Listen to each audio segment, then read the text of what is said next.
November 10th, 1989. For the first time in almost 30 years, Berliners from the East were free to cross the Berlin Wall to meet their fellow Germans in the West. In October, a series of anti-government demonstrations began in East Germany. The protests were in response to the recent visit by Soviet leader Mikhail Gorbachev.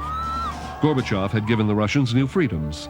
The protesters demanded to know why East Germany had not shared in these reforms. The East German government tried to stop the protest, but they continued. The pressure on the government forced longtime President Erich Honecker to resign. The newly installed communist head of state, Egon Krenz, went immediately to Moscow to meet with Gorbachev, hoping to gain Soviet support. No support was given. Gorbachev believed this was a matter for the East Germans to sort out. The reform movement continued to gain momentum. Protests became a regular occurrence in most large East German cities. 500,000 marched in Leipzig and over 1 million in Berlin. The people were speaking en masse. The government had two options in dealing with the political protest. They could crack down militarily or concede to the demands. In an unbelievable move, the entire Politburo resigned. The people had won.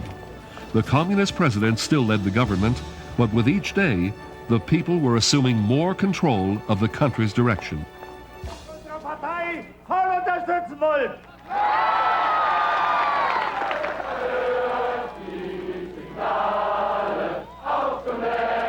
Even the president caved in to the political pressure, and on November 9th, he opened the border crossing points between East and West Berlin. He thought his concession would save East Germany, but instead, he hastened its demise. Within hours of the announcement, people started turning up at border checkpoints. At first, border guards demanding proper visas turned away everyone, but the people had learned how persuasive a crowd can be. They continued to push the guards until checkpoint Charlie was opened. The East Berliners were welcomed by their Western neighbors.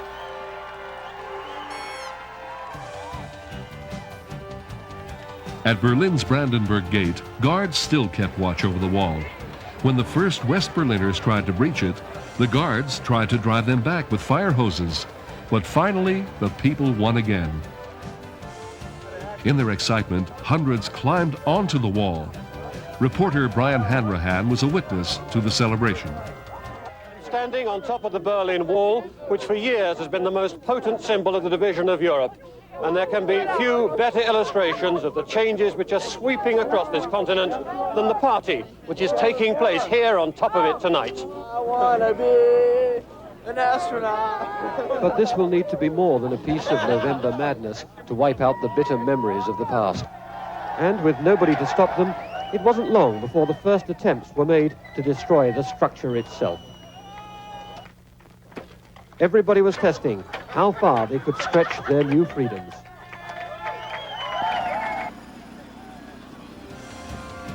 In December, East Germany began to dismantle the wall itself.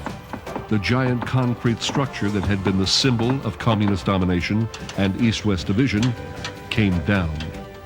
The wall's destruction would become a new symbol for the rebirth of the freedom that would shortly sweep throughout Eastern Europe and the Soviet Union.